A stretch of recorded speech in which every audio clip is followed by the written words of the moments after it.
கஜேந்திர மோட்ச பெருமானை தரிசித்து மூன்றீசர் கோவிலையும் தரிசித்துவிட்டு அங்கிருந்து கொஞ்ச தூரத்தில் காளிக்கோட்டம் ஒன்றினை அடைந்தார் கருவூரார். அந்த காளிக்கோட்டத்தில் கர்மயோகிகள் பலர் இருந்தனர்.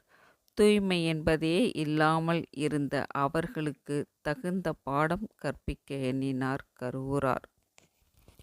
கர்மயோகிகளும் கருவூராரை வரவேற்றனர். அவர்களிடம் கருவூரார், கர்மயோகத்தில் ஈடுபட்ட நீங்கள் இதுவரை அடைந்த பலன் என்ன என்றார். இந்த கேள்வியை எதிர்பார்க்காவிட்டாலும் குண்டலினி சக்தியை எழுப்பி அதை பிரம்ம மந்திரத்தை கொண்டு சேர்த்தோம், பளிச்சென்று பதில் அளித்தனர் கர்மயோகிகள். முதல் இல்லாமல் வியாபாரம் செய்ய முயற்சி செய்கிறீர்கள். அம்பிகையை வழிபட்டு செயலை ஆரம்பித்திருந்தால் நன்றாக இருந்திருக்கும். இன்னும் பல சித்திகளும் உங்களுக்கு கிடைத்திருக்குமே என்றார். இன்னும் நிறைய சித்திகள் வேண்டி காளிக்கு கல்லும் மீனும் படைத்திருக்கின்றோமே என்று கர்மயோகியிடமிருந்து பதில் வந்தது. இவைகளை நெடுநேரம் முயற்சி செய்து பெற்றிருக்கிறீர்களா என்றார். மீனும் கல்லும் முயற்சி செய்யாவிட்டால் வருமா என்று கேலி பேசினர்.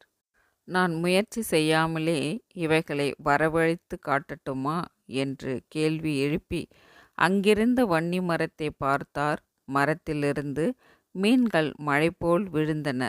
அம்மா காளி, கல் கொடு என்றார் கருவூரார். காளி தேவி உடனே மதுக்குடம் ஒன்றை நீட்டினாள்.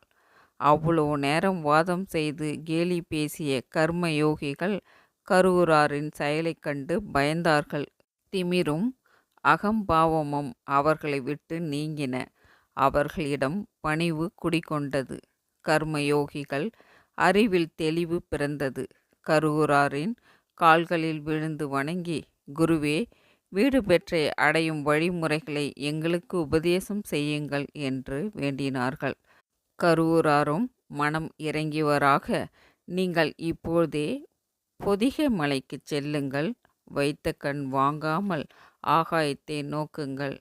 நீல வண்ணமாக தெரியும் ஆகாயம் அம்பிகையின் வடிவம். வெண்மை நிறத்தில் தவழ்கின்ற மேகங்கள் கலந்த பிறகு கடல் அம்பிகையின் வண்ணத்தை பெறும். முதலில் இதேபோல் நினையுங்கள். மட்டமான அபிமானங்கள் எல்லாம் போய்விடும். உடம்பின் மீது உள்ள அபிமானமும் கொஞ்சம் கொஞ்சமாக நீங்கும். இந்த நிலை ஏற்பட்ட பிறகுதான் ஞான உபதேசம் பலிக்கும் என்றார். கருவூரார் கட்டளைப்படி யோகிகள் அனைவரும் பொதிகை மலைக்கு போனார்கள். கருவூரார் உபதேசத்தை கடைபிடித்தார்கள். கருவூரார் தன் திருத்தல யாத்திரையை மறுபடியும் தொடர்ந்தார். குற்றாலம் முதலாக தான் சென்ற கோயில்களுக்கெல்லாம் தெய்வீக சக்தியை அதிகப்படுத்திவிட்டு பொதிகை மலையை அடைந்தார். பொதிகை மலையிலிருந்து யோகிகளை கண்டு இவர்கள் பக்குவ நிலை அடைந்து விட்டார்கள். நாம் ஏற்கனவே சொன்னபடி இப்பொழுது இவர்களுக்கு உபதேசிக்கலாம் என்று தீர்மானித்து அவர்களுக்கு ஞான உபதேசம் செய்து வைத்து நல்வழி காட்டி அருள் புரிந்தார். பிறகு கருவூர தேவர் அவ்வூரை விட்டு புறப்பட்டு சென்று ஒரு விஷ்ணு ஆலயத்தை அடைந்து அங்குள்ள பெருமானை கூவி அழைத்தார். பெருமாள் வராமல் இருக்கவே அக்கோயிலில் பூசை இல்லாமல் இருக்க கடவது என்று கருவூரார் சபித்துவிட்டு சென்று திருக்குற்றாலத்தை அடைந்து சிவ தரிசனம் செய்து திருவிசை பாடி பொதிகையில் எழுந்தருளியிருந்தார். பிறகு அங்குள்ள நெல்லையப்பர் சந்நிதியை அடைந்து நிவேதன காலம் என்று அறியாமல் நெல்லையப்பா என்று 3 முறை கூவி அழைக்க மறுமொழி ஏதும் கிடைக்காததால் கடவுள் இங்கே இல்லை என்று நீங்கள் ஆலயத்தில் எருக்கு முதலியவை முளைத்தன. கருவூராரின் கோபத்தை உணர்ந்த நெல்லையப்பர் கருவூராரை மானூரில் சந்தித்து தரிசனம் தந்து அடிக்கொரு பொன் கொடுத்து நெல்வேலி கழைத்து காட்சி தந்தனர். அதனால் முன்னார் முளைத்த எருக்கு முதலிய தகாது பூண்டுகள் ஒழிந்தன. செந்நெல் இங்கு எருக்கு அங்கு என்று கூற ஆலயம் செழுத்தோங்கியது. கருவூரார் திருத்தல யாத்திரையை தொடர்ந்தார். திருவிடை மருதூர் என்னும் தலத்தை அடைந்த இறைவனை நோக்கி குரல் கொடுத்தபோது இறைவன் தன் தலையை சிறிது சாய்த்து கருவூரார் குரலை கேட்டு பதில் கொடுத்தார். திருவடை மருதூரில் இன்னும் சிறிது தலை சாய்ந்த நிலையிலே இறைவன் திருவடிவம் காணப்படுகிறது. இந்த நிகழ்ச்சி சில நூல்களில் பின்வருமாறு கூறப்படுகிறது. திருவடைமருதூர் என்ற ஊரின் அருகில் வெள்ளம் பெருகி ஓடும் தாமிரபரணி நதிக்கரையை அடைந்து கரையை கடக்க முடியாமல் திகைத்து அங்கு திருக்கோயில் கொண்டு எழுந்த சிவபெருமானை நரம்பு பூநாதர், அதாவது நாரும் பூநாதா என்று கருவூரார் கூவி அழைக்க சிவபெருமான் சற்று திரும்பி பார்த்து வாரும் என அழைத்தார். உடனே வெள்ளம் வடிய கருவூரார் ஆற்றை கடந்து சென்று தரிசித்து விட்டு இறைவனடி திருவடி தீட்சை பெற்றார். கருவூரார் தல யாத்திரையை தொடர்ந்தார். ஒரு நாள் ஒரு காகம் அவர் முன் வந்து நின்று ஒரு ஓலையை அவர் முன் வைத்தது. கருவூரார் எடுத்து படித்தார். குருநாதர் போகர் எழுதிய ஓலை அது. கண்களில் ஒற்றி கொண்டார். கருவூரா, உடனே தஞ்சைக்கு வந்து சேர் என்று ஓலையில் எழுதப்பட்டிருந்தது. கருவூரார் தஞ்சை நோக்கி புறப்பட்டார். தஞ்சையை ஆண்ட ராஜராஜ சோழன் பெரிய சிவாலயம் ஒன்றை நிர்மாணித்தான். அற்புதமான சிற்ப வேலைப்பாடுகள். கருவறைக்குள் பிரம்மாண்டமான லிங்கம் ஆவுடையார் பொருத்தம் இயலாமல் ஆடிக்கொண்டிருந்தது. அஷ்டபந்தன மருந்து எப்படி தான் தயாரித்து போட்டும் லிங்கம் ஆட்டம் கண்டது. பந்தனத்தின் கட்டு இலகியே இருந்தது.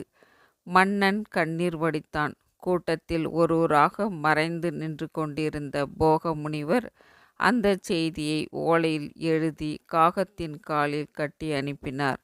அந்த ஓலையை கருவூராரை தஞ்சைக்கு அழைத்து வந்தது. கோயில் கும்பாபிஷேகம் தடைப்பட்டு நிற்பதைக் கண்ட கருவூரார் உடனே கருவறையில் இருந்து சிவலிங்கத்தை நோக்கிச் சென்றார். பந்தனம் செய்ய விடாமல் தடுத்து கொண்டிருந்த பிரம்ம ராட்சசின் மேல் காரி உமிழ்ந்தார். பின்னர் அஷ்டபந்தனத்தில் தனது உமிழ்நீரை கலந்து குழைத்து எளிதாக அஷ்டபந்தனம் செய்து சிவலிங்க பிரதிஷ்டையும் கும்பாபிஷேகமும் செய்து வைத்தார். மன்னன் கொண்டாடினார். மக்கள் சந்தோஷம் அடைந்தனர்.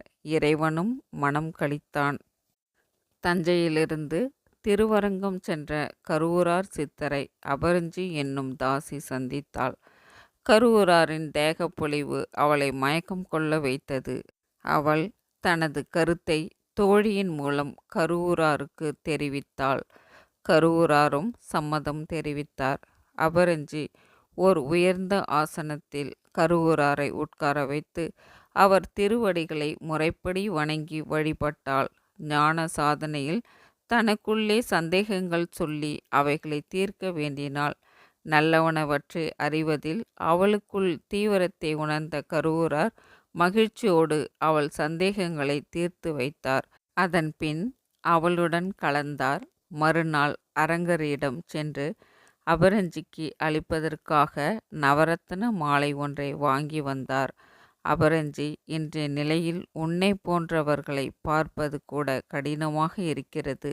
இந்தா, இதை பிடி. உன்னுடைய சேவைக்கு அரங்கரின் சார்பாக நான் தரும் பரிசு என்று சொல்லி நவரத்ன மாலையை அபரஞ்சியிடம் தந்தார். விடை பெறுகையில் அவளின் முகம் வாட்டமடைந்தது. அவள் பிரிவு ஆற்றாமல் வருந்தியதைக் கண்டு வருத்தப்படாதே, நீ எப்பொழுதும் நினைக்கினும் நான் வருவேன் என்று கூறி தன் தல யாத்திரையை தொடர்ந்தார். மறுநாள் திருவரங்கன் கோயிலில் வழிபாடு தொடங்கியது. திருவரங்கன் திருமேனியில் இருந்த நவரத்ன மாலை காணவில்லை. எங்கே போய்விட்டது? எப்படி திருட்டு போனது? வெளியிலிருந்து திருடன் வந்து களவாடி சென்று விட்டானா? அல்லது அர்ச்சகர் துணையுடன் பெரிய மனிதர்கள் யாரோ ஒருவர் எடுத்திருக்கலாமா என்று பலவிதமான பல கருத்துக்கள் நிகழ்ந்தன. ஊர்க்கூட்டம் கூட்டப்பட்டது. கோயிலில் நடக்கும் கலோபரத்தை அறியாத தாசி அபரஞ்சி கோயில் கூட்டத்திற்கு வந்தாள். அவள் கழுத்தில் கருவூரார் தந்த நவரத்ன மாலை இருந்தது. பஞ்சாயத்து தொடங்கியது. அர்ச்சகரின் கண்கள் அபரஞ்சியை கண்டன. இதோ இதுதான்! அர்ச்சகரின் குரல் பலமாக ஒலித்தது. அனைவரின் பார்வையும் அபரஞ்சி மீது பாய்ந்தது. இவள்தான் இந்த மாலையை திருடியிருப்பாள். பெருமானின் நகை பொது மகளிடம் எப்படி வந்தது? எவனாவது காமுகன் திருடி இவளிடம் கொடுத்திருப்பானா? இப்படி பல விமர்சனங்கள். ஊர் தலைவர் அவளிடம் நகை அவளுக்கு கிடைத்த விவரத்தை வெளியிடுமாறு கட்டளையிட்டார். அபரஞ்சியும் இந்த பள்ளி கொண்ட பெருமாள் சார்பாக சித்தரான கருவூரார் இந்த நவரத்ன மாலையை கொடுத்தார். இதுதான் உண்மை என்று அமைதியாக பதில் சொன்னாள். கோயில் அதிகாரி திடுக்கிட்டார். எங்கே அவர் என்றது ஒரு குரல். இன்று இரவு வருவார் என்றாள் அபரஞ்சி. அதை கேட்டதும் பெண் பித்து பிடித்த கருவூரார் ஒரு சித்தரா என்று ஆத்திரப்பட்ட ஊர் தலைவர் அபரஞ்சின் கழுத்திலிருந்த மாலையை பிடுங்கிக் கொண்டு அவளை அனுப்பிவிட்டார்கள். அதற்கடுத்தது என்ன நடந்தது என்பதை அடுத்த பதிவில் பார்க்கலாம். நன்றி. வாழ்க வளமுடன்.